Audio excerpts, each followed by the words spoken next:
కూలీ సినిమాలో మోనికా సాంగ్ చూశారు కదా. అందులో పూజా హెగ్డేతో పాటు డాన్స్ చేసిన మలయాళ నటుడు ఇప్పుడు ట్రెండింగ్ అవుతున్నాడు. వచ్చింది ఫిల్మ్ బ్యాక్గ్రౌండ్ నుంచి అయినా ఇన్నేళ్లుగా రాని ఫేమ్ ఒక్క పాటతో సాధించారు ఆ మలయాళ నటుడు. ఒక్క సాంగ్ మధ్యలో వచ్చే Monica, love you Monica, baby Monica అనే ర్యాంప్ లో డాన్స్ ఇరగతీసి అద్భుతమైన హావభావాలను పండించారు. ఇక దీంతో తెలుగు, తమిళ, మలయాళ ప్రేక్షకుల నుంచి ప్రశంసలు అందుకున్నారు. ఇందుకు ఎవరి గొప్ప స్టార్ అన్న అనుమానం మీలో కలగొచ్చు. సినిమాలపై బాగా పట్టున్న వాళ్లకు ఇప్పటికే అతనెవరో అర్థమైపోయి ఉండొచ్చు. ఓవర్ నైట్ లో స్టార్ అయిన ఈ నటుడి ప్రొఫైల్ ఇప్పుడు చూద్దాం. ఈ ఫోటోలో కనిపిస్తున్న నటుడి పేరు సౌబిన్ షాహీన్. చూసేందుకు నెరిసిన బట్టతలతో, పళ్ల మధ్య గ్యాపులతో, పెద్ద పొట్టేసుకుని అంకుల్లా కనిపిస్తాడు. కానీ ఇతనిలో అద్భుతమైన ప్రతిభ దాగి ఉంది. 1983 అక్టోబర్ 12న జన్మించిన సౌబిన్ గత కొన్నేళ్లుగా తన నటనతో ప్రూవ్ చేసుకుంటూ భిన్నమైన పాత్రలు చేశాడు. కానీ ఎక్కడా రాని గుర్తింపు తాజాగా విడుదలైన కూలీ సినిమాలోని మౌనిక పాటతో వైరల్గా మారాడు. అందులో చేసిన డాన్స్ అన్ని వర్గాల వారిని బాగా ఆకట్టుకుంది. కేరళలోని కొచ్చికి చెందిన సౌబిన్ సినిమా ఇండస్ట్రీతో అనుబంధాన్ని పెనవేసుకుని పుట్టాడు. సౌబిన్ తండ్రి Babu Shahir assistant director cum production కంట్రోలర్గా పనిచేశారు. ఇలా సినీ నేపథ్యం ఉన్న ఫ్యామిలీ కావడంతో సినిమాలపై పిచ్చితో 2003లో ఇండస్ట్రీలోకి అడుగుపెట్టాడు సౌబిన్. ఇతనికి మొదట్లో చెప్పుకోదగ్గ అవకాశాలేవీ రాలేదు. ఇక దీంతో సిద్దిక్ క్రానిక్ బ్యాచులర్ సినిమాలకు అసిస్టెంట్ డైరెక్టర్గా పనిచేశాడు. అక్కడి నుంచి రఫీ మొకార్టిన్, పి సుకుమార్, సంతోష్ శివన్, రాజు రవి వంటి దర్శకుల దగ్గర అసిస్టెంట్గా చేరి మంచి సర్కిల్ పెంచుకున్నాడు. ఇక ఈ క్రమంలోనే ఫాజిల్ కెయెత్తుం దూరత్ సినిమాతో తొలిసారి నటించాడు. ఇక ఆ తర్వాత బాడీగార్డ్లో కాలేజ్ స్టూడెంట్ పాత్ర, ఉరిమి సినిమాలో గిరిజన ముఠా సభ్యుడి రోల్ పోషించాడు.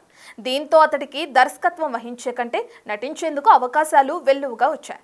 ఇక ఈ క్రమంలోనే ప్రేమం సినిమాలో శివన్ సర్ పాత్ర పోషించాడు. ఇక అంతకంటే ముందు డజన్కు పైగా సినిమాల్లో చేసిన సౌబిన్ మంజుమల్ బాయ్స్ సినిమాలో ప్రధాన భూమిక పోషించారు. తాజాగా సూపర్ స్టార్ రజనీకాంత్ నటించిన కూలీ సినిమాలో ఒక ప్రత్యేక పాటలో స్టెప్పులేసి వరెవ్వా అనిపించుకున్నాడు. సాధారణంగా స్పెషల్ సాంగ్ అంటే హీరోయిన్ హైలైట్ అవుతూ ఉంటారు. కానీ కూలీ సినిమాలోని ప్రత్యేకమైన మోనికా పాటలో పూజా హెగ్డేని డామినేట్ చేసి అందరి దృష్టిని ఆకర్షించాడు సౌబిన్ షాయ్. ఇక ఇతని ఫ్యామిలీ విషయానికి వస్తే 2017లో జామియా జహీర్ అనే మహిళను పెళ్లి చేసుకున్నాడు. వీరికి ఒక కుమారుడు ఉన్నాడు. 2023లో విడుదలైన వాల్టీ సినిమాలో హరిదాస్ క్యారెక్టర్కు డబ్బింగ్ చెప్పి వాయిస్ ఓవర్ ఆర్టిస్ట్గా కూడా అనుభవం తెచ్చుకున్నాడు. 2017లో డైరెక్టర్గా పరావా అనే సినిమాను తెరకెక్కించాడు. గతేడాది విడుదలైన మంజుమల్ బాయ్స్ సినిమాకు నిర్మాతగా కూడా వ్యవహరించాడు. ఈ సినిమాను నిర్మించడం ద్వారా మనీ లాండరింగ్ ఆరోపణలు కూడా ఎదుర్కొన్నాడు. 2024 జూలైలో ఈడీ ఈ కేసులపై నోటీసులు ఇచ్చి దర్యాప్తు కూడా చేపట్టింది. ఈ కేసులో అరెస్ట్ అయిన సౌబిన్ కేరళ హైకోర్టు బెయిల్ మంజూరు చేయడంతో విడుదలయ్యారు. జైలు నుంచి విడుదలైన తర్వాత కూలీ సినిమాలో నటించి గొప్ప పేరు సాధించారు.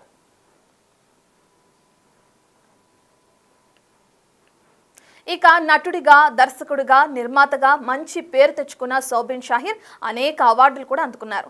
2018లో ఏషియానెట్ ఫిల్మ్ అవార్డును సొంతం చేసుకున్నారు. తొలిసారి దర్శకత్వం వహించినప్పటికీ పరవా అనే చిత్రాన్ని అద్భుతంగా తెరకెక్కించడంతో 2018లో ఉత్తమ తొలి దర్శకుడిగా వనితా ఫిల్మ్ అవార్డును పొందారు. ఇక 2019లో ఉత్తమ నటుడిగా కేరళ స్టేట్ ఫిల్మ్ అవార్డును తీసుకున్నారు. ఇక ఇదే ఏడాది గొప్ప నటుడిగా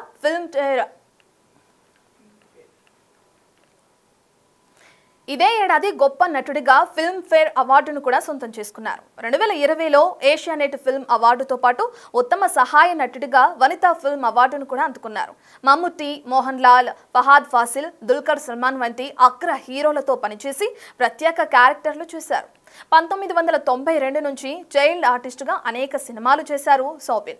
ఇక నాటి నుంచి నేటి వరకు డజన్ల సినిమాలు చేసినప్పటికీ రాని గుర్తింపు ఒక్క మోనికా పాటతో రావడంపై ఆనందం వ్యక్తం చేస్తున్నాడు సౌబిన్. ఇతని పర్ఫార్మెన్స్ తోనే పాట ఈ స్థాయిలో ఉంటే సూపర్ స్టార్ రజనీకాంత్తో స్క్రీన్ షేర్ చేసుకుంటే ఆ సీన్ ఎలా ఉంటుందో అని అభిమానులు ఊహించుకుంటున్నారు.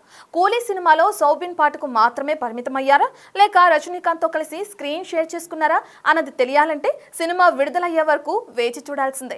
ఏదేమైనా కామన్ మెన్ గా కనిపించే సౌబిన్ షాహీర్ ఒక్క పాటతో వైరల్ అవటం ప్రస్తుతం అన్ని సినిమా ఇండస్ట్రీలో హాట్ టాపిక్ గా మారింది.